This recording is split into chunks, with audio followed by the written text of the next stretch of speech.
just another event. It's a celebration of bold ideas, daring dreams, and the unstoppable spirit of creation. Entrepreneurship is not just about starting businesses, it's about thinking big, solving problems, and creating a positive impact in the world. This vision also resonates with our esteemed school chairman, Mr. Mukesh Sharma, who has always emphasized in the importance of creating not only future Olympians, but also successful entrepreneurs. His belief in the potential of each and every one of us is what drives the school to provide the best opportunities for growth and learning, both inside and outside the classroom. Now I want you all to imagine something. Imagine a startup that many of you interact with and consume daily. Any guesses? It's literally as simple and familiar as your morning cup of coffee. Now think about the extraordinary achievements of that startup, which begin with a simple idea, bringing fresh, high-quality coffee to your doorstep without the need for expensive equipment. We are talking about Beanly, an entrepreneurship venture of Mr. Samayesh Khanna,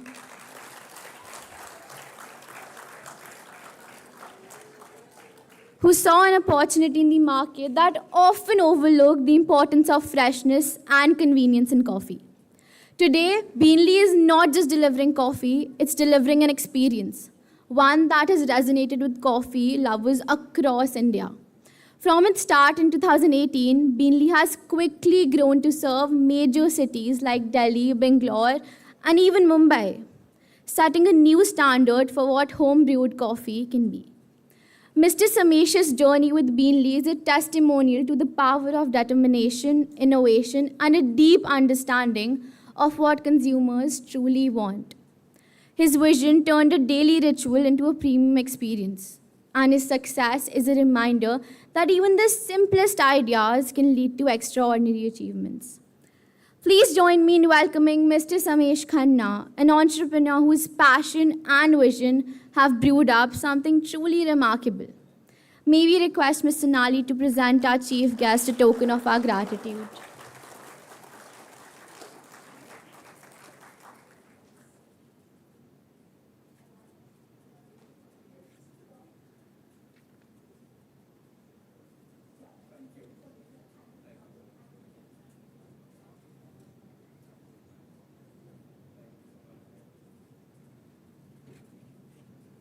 I now request Mr. Khanna to inspire the audience with his rich experience. Do I just sit here or should we grab the mic here? You can start with the mic. Perfect. Hi, everybody. So I think it's a little more overwhelming for me that it's such a wide spectrum of you starting really young and growing into the 12 standards here. So it's a little more overwhelming for me to see all of you. I was talking to Mukesh sir on my way here. I think what you all are doing here is a lot more brilliant than what we witnessed back in school. So kudos to everybody. Kudos to sir for building what he's building here. And while I'm here,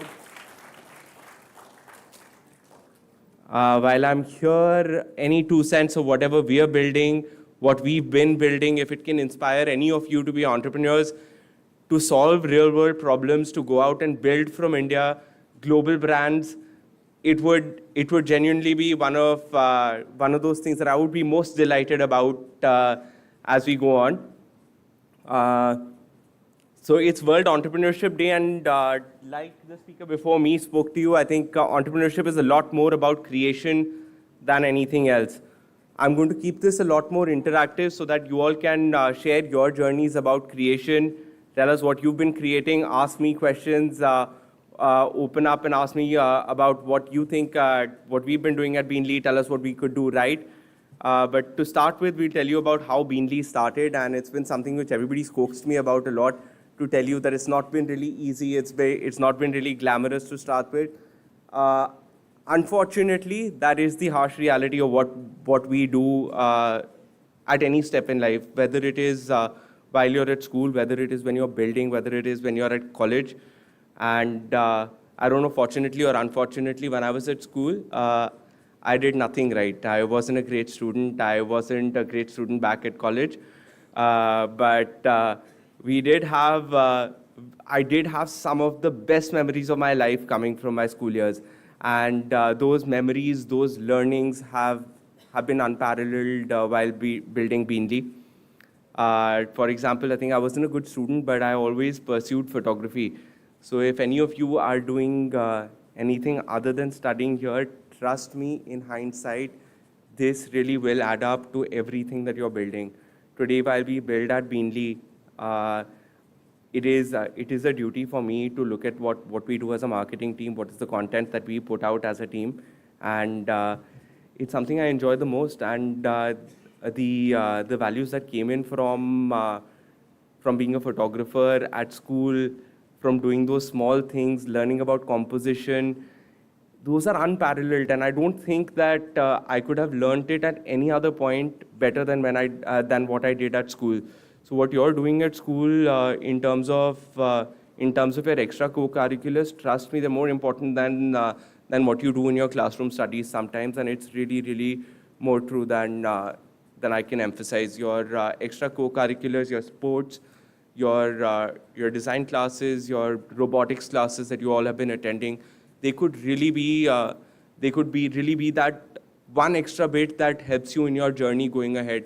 How many of you out here are actually looking to be entrepreneurs once you graduate from school or college? And the rest of you, if I can just have one person, any one of you out here who could tell me what are you looking to do when you grow out from school or college? Any one of you? Yeah, what are you looking to do? You want to play football professionally. It's sort of despite you feeling you're not an entrepreneur, you're probably one of the largest entrepreneurs out here. If entrepreneurs are dreaming about building valuations, his is probably going to be the highest if he's going to be a football player out there tomorrow. You are actually going. Do you guys understand what it is going to be like to build a business? Does anybody understand what it is like to build a business?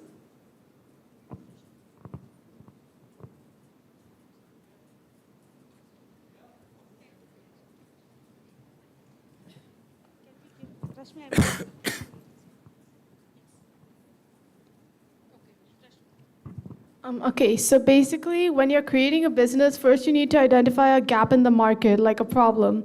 So, for example, a problem that I've identified personally in my personal life and other students' life and even adults to an extent would be that we're not as productive as we could be. Like, we procrastinate like a lot, especially students. Like, deadlines keep piling up, and then there's a lot of like work that we just don't do. So then you'd go about thinking, how can I solve this problem in a new way that hasn't already been done?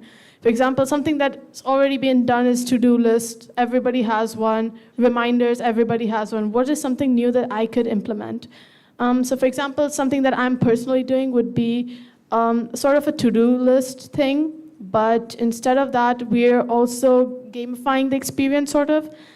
So whenever you finish a task, you get a certain amount of coins, and you can use that to customize a character. So that's just an example of a gap that I identified in the market and a solution that I thought of. Then you'll have to upscale your business too. You'd have to pitch your business ideas to investors to get money, to actually make the product, to get people on board.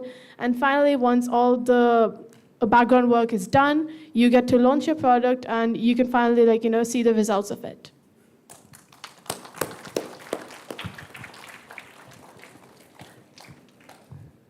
I think you said most of it absolutely right, but in principle, how I would define building a business or being an entrepreneur is a business is something that can actually generate revenue, if not today, in 2 years from now. And obviously, it has costs to it.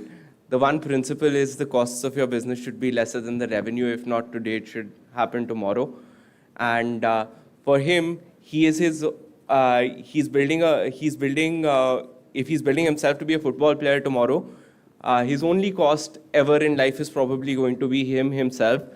building the brand that he is himself, and his revenue streams are going to be the advertisements, the fees that you earn as a player, and those are going to, if you're successful, if you're amongst the top 5%, they're going to far outweigh the costs of doing what you're doing. So if you can just be brilliant at what you're doing, you'll probably be a bigger entrepreneur than any one of them out there in the room. And obviously, not that I'm discounting what you're saying, you're building really brilliantly. I think few of us have the option to sit down and pen down so diligently what you're building.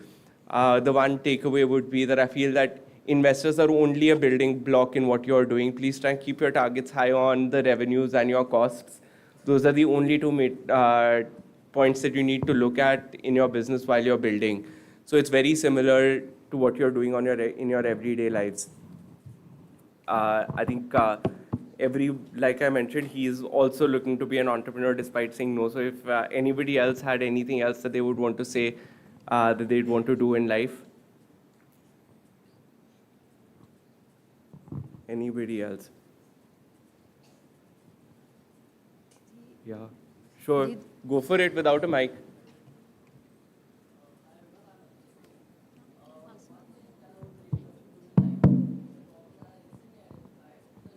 Backlog we have of 5.1 CR. And to address this problem, I'm thinking after college to start a startup myself. And in that startup, what I want to do is to create a judge which is an AI judge, as it would have more scale. It would be much more scalable. It would not require the manpower. Like we have currently 20,000 judges in India. And if we see it more carefully, then we would arrive at a judge to case ratio of 2,000 cases per judge. And it does not seem that bad, as 5,000 to 10,000 cases a judge handles in his entire tenure. But the thing is that this number keeps on increasing, as till now, in 1 year only, we have already added 15 million cases to this. So this is a problem that I would like to address. Very good thought. In fact, there are going to be challenges with it. How would AI bot or whatever app recognize whether the evidences or the information shared by the individuals who are fighting the case is genuine or not, without questioning? So for certain cases, I think it is very much doable. For example, today if you get the traffic light ticket, Perfect. you have to pay the money. That's it. Otherwise, when you go to sell your car, they will not allow you to sell it, right? So you'll have to clear your dues. You can go challenge it in the court, but then people realize that, if their car indeed was involved in the violation, they better pay it, right? So similarly, there will be certain types of cases that I believe could be solved using your approach. That in the beginning, to try to target the cases that have less settlement value. And later on in the future, maybe even as the AI advances, as the thing we are building advances, we can go into higher courts also. Like for example, starting with district court and then ultimately going to Supreme Court and then even to different countries' courts. Yeah, it is very, very interesting idea. Thank you very much. Over to you, Samayesh. Perfect. I was actually looking out for answers where you all were not looking to be entrepreneurs, because I saw very few hands going up saying they wanted to be entrepreneurs. So I just wanted to contest that irrespective of what you're going to do in life, there is some part of you that's always going to be an entrepreneur. So that's the only part that I wanted to contest, but I think that's a point well made.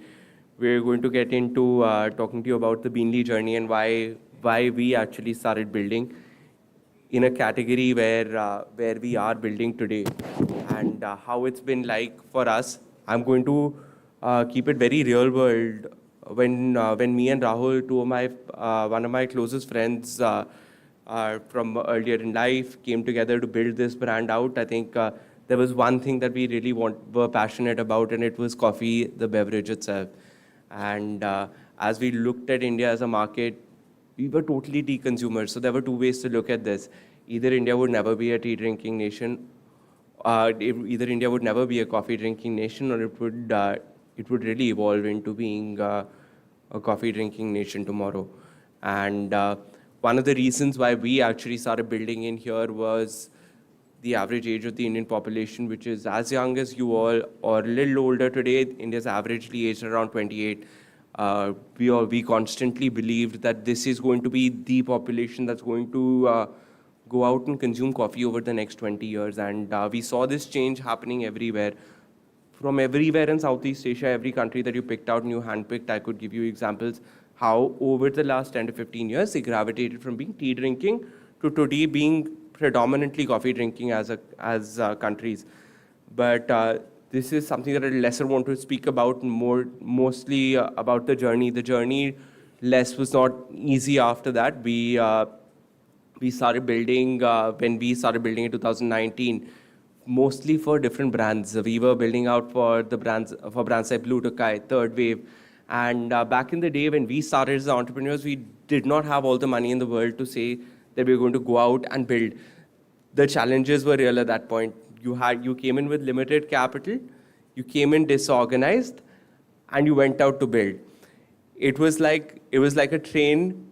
We were the guys running the train, but we had no train tracks. We were looking to build the train tracks before we started, and then we were looking to go full speed on that train track. So it was very difficult, and despite me saying that every one of you should go out and build, it is something that you really need to prepare for with all your mind, because this is more a journey like a marathon where you're going to be going in with grit. Unless you have a lot of grit, a lot of perseverance, a lot of passion to do what you're doing, you probably will drop out at some point or the other from this journey. I'm today talking about the failures of Beanly when we started, and it's easier for me to talk about it today because you're coming from a position where I think we've proved ourselves as a company, as a team. But it becomes very difficult when you're going through those tougher phases. Is that one part where you're ready to do it? Because the rewards are unlimited, and I don't know, for some of you out here, money would be a goal. But for most of you, if you're getting into entrepreneurship, your goal really needs to be beyond the money. To be very honest, when I started out, I would be lying to you if I said money was not the goal. With a young guy, I had a corporate career of 3.5, 4 years before this. When I went out, my absolute aim was to make all the money in the world. Today, with every opportunity that I had out there, I don't think money is what I would give this up for at all. The thrill of building, the thrill of creating surely overpowers what money could ever give me, and as much of it as possible. And I don't just say it. We've had umpteen opportunities where there has been this option to walk out with money and say, okay, yeah, money is where our heart lies, but it does not anymore. The thrill of building is something which is natural to humans, and you could see it in what you all are doing. I think the most productive that you are in your life will probably be at school while you're going out and building your extra co-curricular activities, while you were spending time in your painting labs. It is where your heart lies, and it is when you define it for yourself that this is what I'm looking to do, looking to create, looking to build, is where you find the passion to be an entrepreneur or to create. And sometimes it'll come naturally, sometimes it'll be incubated, but I'm sure it will come for each of you. I'm happy for you to keep asking me questions because it's also sort of like a monologue for me to keep telling you about the journey. So, ma'am, sorry, but I'm going to have to open it out for an equal interaction. I don't want it to be really a monologue. We can, if they can ask me any specific question, I can spend the next 10 minutes answering that very specific. So we are having a round of questions, Samayesh, and we'll be requesting you for the same. We'll definitely continue with that. May I request Anya to come back to stage and let's begin that. Thank you for that kind of a personal journey that you gave us. And one thing which is very common among the entrepreneurs that we have met, if you remember, Buddha had come some time back. One thing they said was, I think the thrill of seeing your product grow is much more than money. That's an aspect that is common. So children, look at what are the larger messages that you're getting as future entrepreneurs that you are going to be, right? Okay, over to Anya.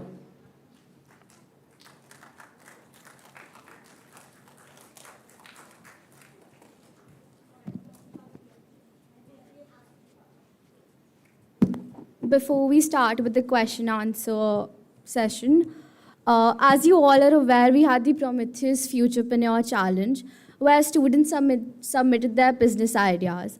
We will now give you a glimpse of some of the ideas to mark the day. Hold your breath, the judgment of the competition is on its way. And we'll be soon announcing the winners in the accolades assembly.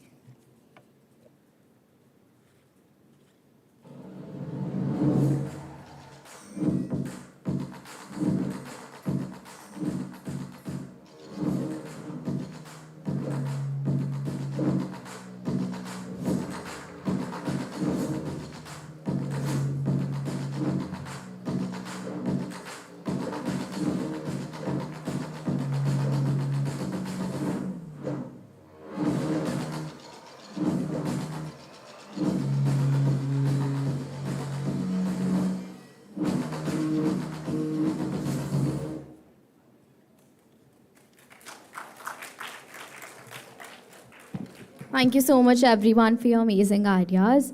I now invite our esteemed chairman to share his thoughts marking the day. Please welcome Mr. Mukesh Sharma.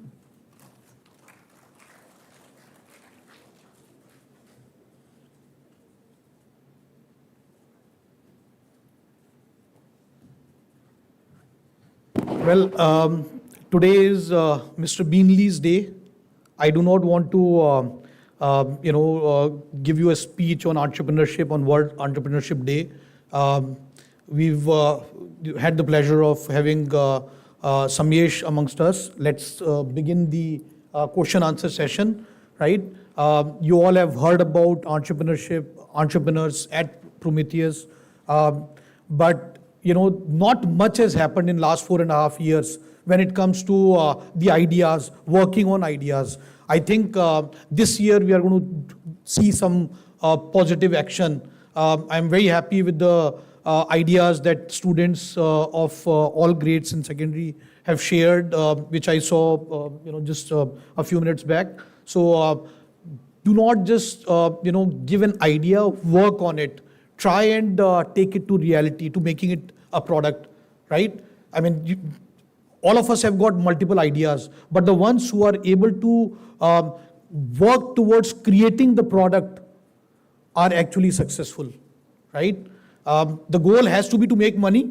You can't do charity. I mean, you have to put in a lot of money to build something, but if you are not able to make money out of it, then it's a failure. It's not a business, right? All right, over to you. Thank you very much. We now have a question answer session, and for which I invite Mr. Khanna and our chief guest for the day and our chairperson, Mr. Sharma. And they'll be joined by our secondary students, Diva Gandhi from DP2, Samaira Rana, Sri Joy Dash, Nihal Tyagi from AS Levels, and Advait Soni from DP1.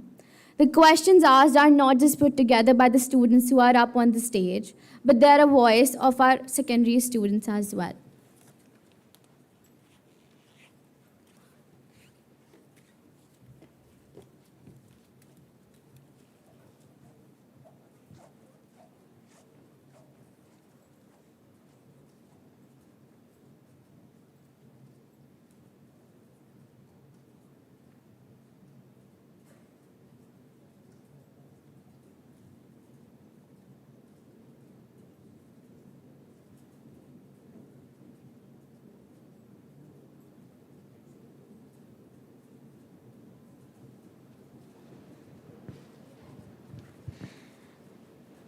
Good afternoon. So I have a question for Mr. Khanna. So having a background as an electrical engineer, what inspired you to start a coffee business?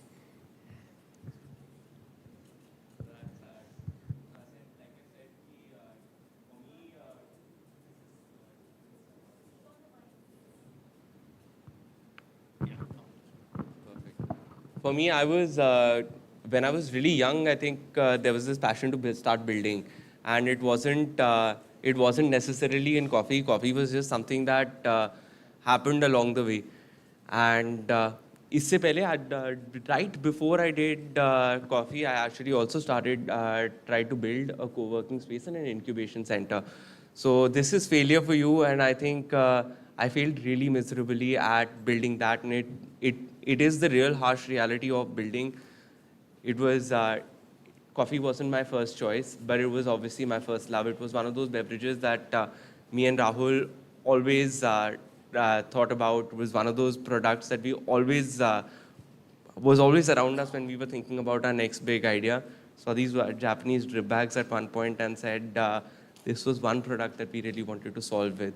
It was a one product idea, purely out of the love for the beverage, to make it very convenient for a large Indian market to start consuming coffee.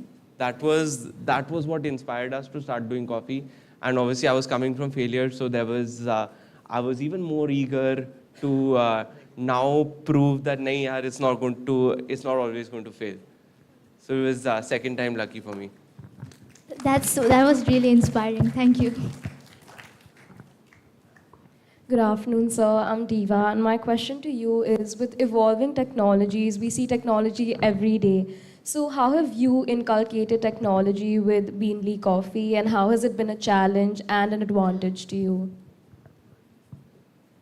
So I think for us, technology always laid the backbone for what we were building at Beanly. Most of our intellectual property that we created when we started out as a brand was around tech. I'm an engineer by background, and I think it was what drove me to start with tech. We actually, when we started building in coffee, we built equipments in India for the first time, which were some of the best equipments in coffee manufacturing possible. So we are amongst the only brands, we are the only brand in the country today to be packing in zero oxygen, nitro flushing before packing. We have the world's first cold brew bag to be packed in zero oxygen with very limited capital, exactly 3.5 lakhs, which also we picked up in debt from Blue Tokai. We built India's first nitro coffee canning line, which was repaid in 2021 from the business that we did for them. So I think tech laid very large backgrounds for us. It's been part of what we've done. Thank you, sir. Good afternoon, sir. It was quite surprising to hear that the only capital you invested was 3.5 lakhs. So my question is for Mr. Sharma. What advice would you like to give to young entrepreneurs who feel pressured to achieve fame as quickly as possible? Well, thanks for your question.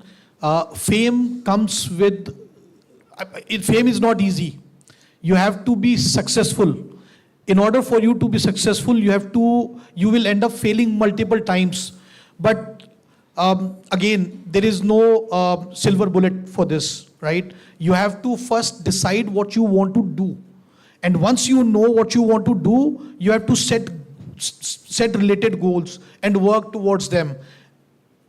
And you need to know that you may not be successful, right? At every step, there is learning. There is learning, you may have to pivot, right? But your question, the straight answer is, there is no easy way to get the fame early.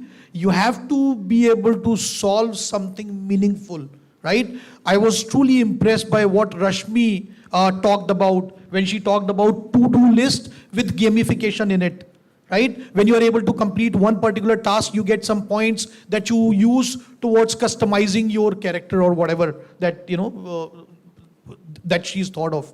Now that could be something that may become a success, right? So first you have to understand what you want to build, identify that problem, and then understand the audience. What you may want to build may not be a success unless it is really solving people's problem, right? So for that, you have to do your research, right? I hope that answered your question. Okay. That was, as you mentioned, you also like photography. Are there any other hobbies which helped you as an entrepreneur? Because a lot of people think that, hobbies in your business should be kept separate. But yeah, I want to know. No, I think very much to the contrary. I think all my hobbies in life have helped me at some point or the other in my journey as an entrepreneur. Photography in particular, since that was one that I really followed with passion, it's led me to look at design more keenly. I've had I've had a lot. I've had a very keen eye for design after that, to a point that sometimes my team is most annoyed by having me in office because we're nitpicking on the smallest of things like color gradients and things like that, composition. It has really helped me in my journey.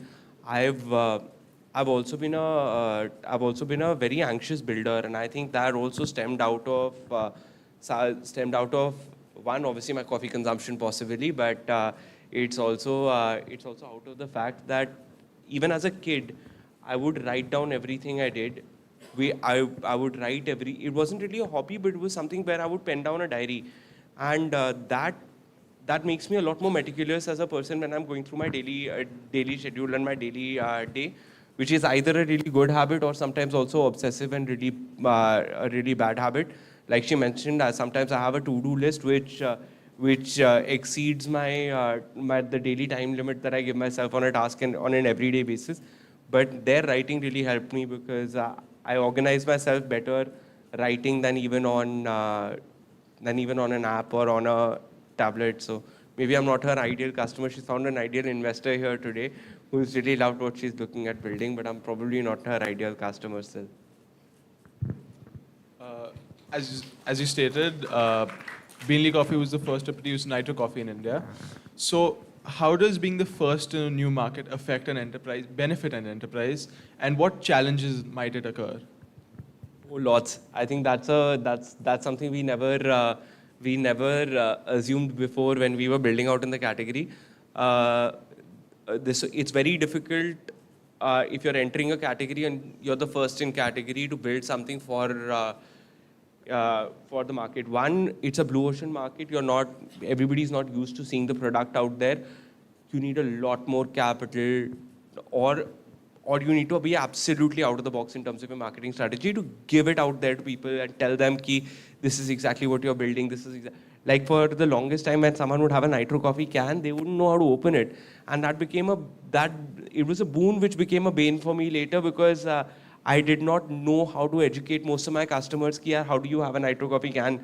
We were first to category with the easy pour bags and pour over bags. It was a conscious decision to start building for other brands because we didn't have the capital to educate the consumer ki how do you use those pour over bags. But when Blue Tokai, Third Wave, Starbucks, Tim Hortons, everybody started using those products, it became a lot easier. And what we call it is PMF. We call it product market fit. I found my product market fit for products which were absolutely new to category by building for others. Sometimes when you're building out, to have a product which is absolutely new can actually turn into a bane. But obviously you're looking for something different to do. So you are building different products. You're building something which is very different. So that therein it can be a boon to build a different product, but it can really be a bane in terms of the capital that it drains you of.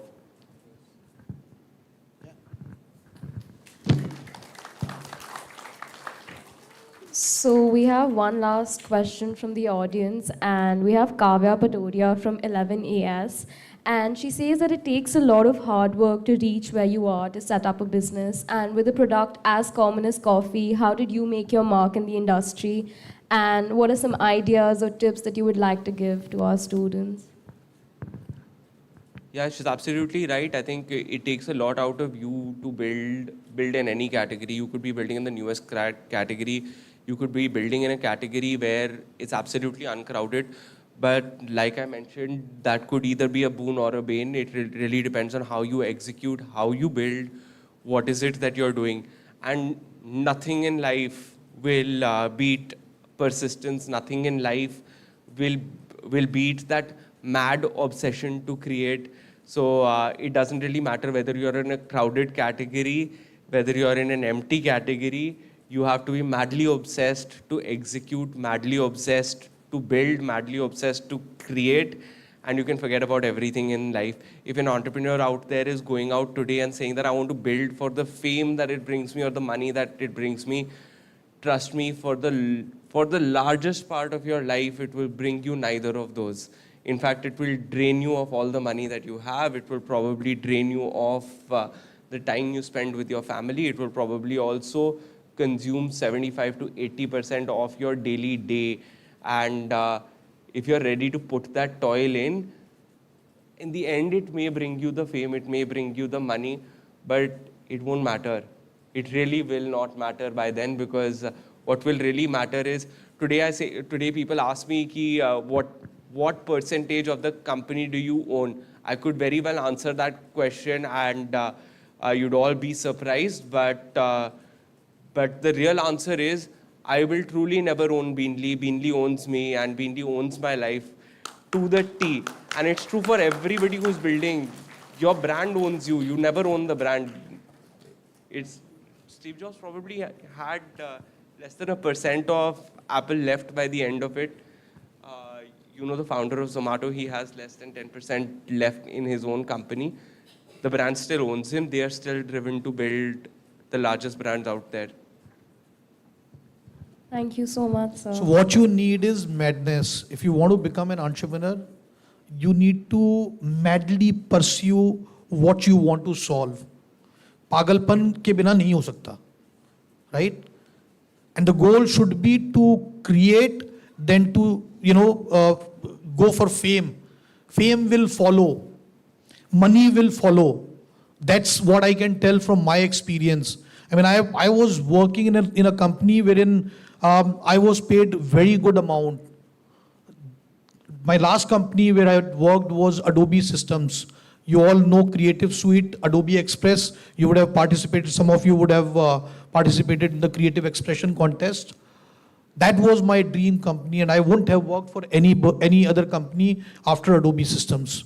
The reason that I left was because I wanted to pursue my passion of making software testing as a sought after profession.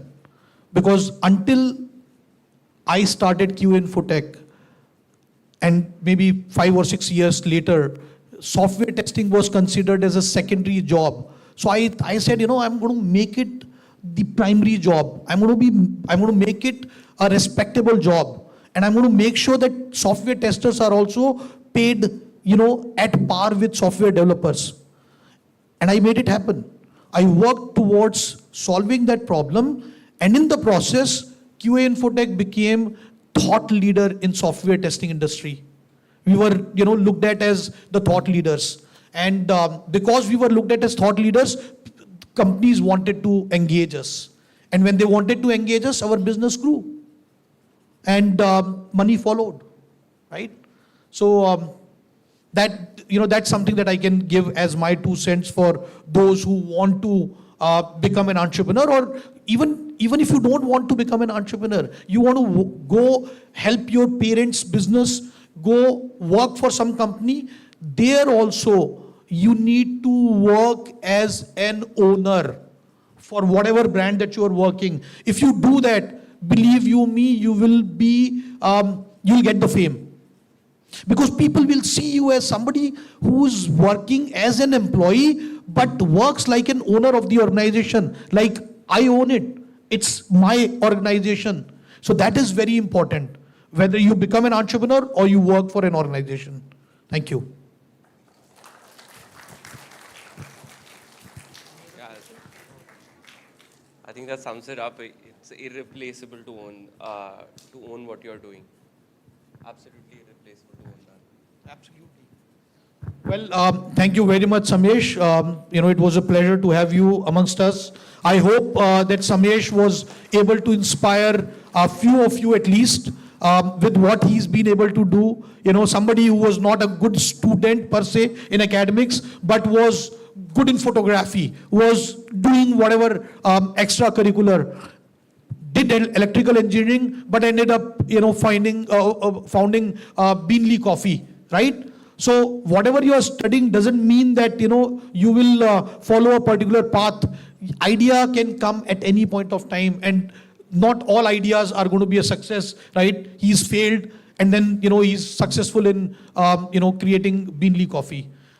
Thank you very much, Samayesh, for joining us on such a short notice. A huge round of applause for him.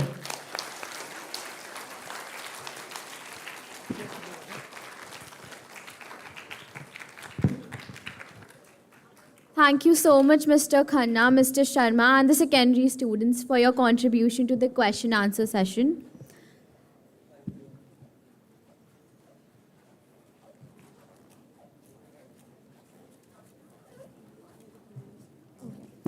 With that, I now invite our school director, Mr. Abraham, to address the audience.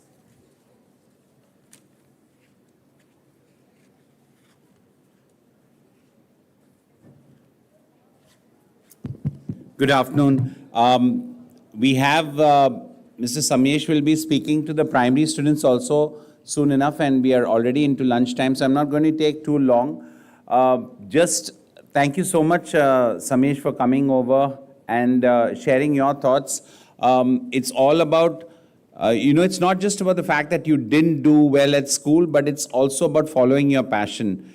So I was just reading a few days back, which is the most valuable, or should I say probably one of the most valuable entertainment companies in the world. Okay, the most valuable, Disney, right? Disney's net worth is about $162 billion, right? But, if you read about them, just over 100 years ago, in 1921, Walt Disney was dismissed as a man who didn't have any creativity. And after that, he and his brother established a company called Laugh-O-Gram Studios, which was basically a silent movie. So it was his passion. But within 6 months, they went bankrupt. But that taught him a lot of lessons. And then he moved to Los Angeles and he established the Walt Disney Studios in 1926. So this, another 2 years, Walt Disney celebrates 100 years, right, in their studios. So it just goes to show that follow your passion, learn from your failures, and then work on them. I think that's exactly what is the crux of what both Mr. Sharma as well as Samayesh shared. So work on that and continue to take these opportunities. Like this opportunity, the Futurepreneur Challenge, I think was a splendid opportunity. Some of you all didn't even bother to respond to multiple reminders for that Adobe Express activity which was offered for you all last week. So those are the things, because the school can only provide you the platform, the rest is for you to take it up. So kudos to those who take it up. They are the ones who will go ahead and do something which I feel will be worthwhile.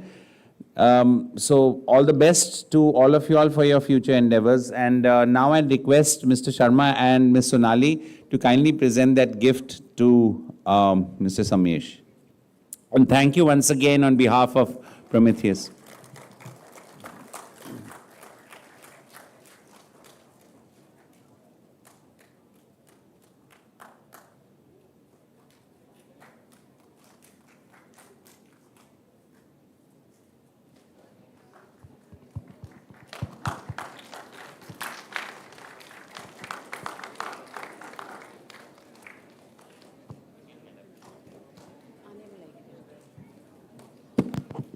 Thank you so much, sir, for your wise words.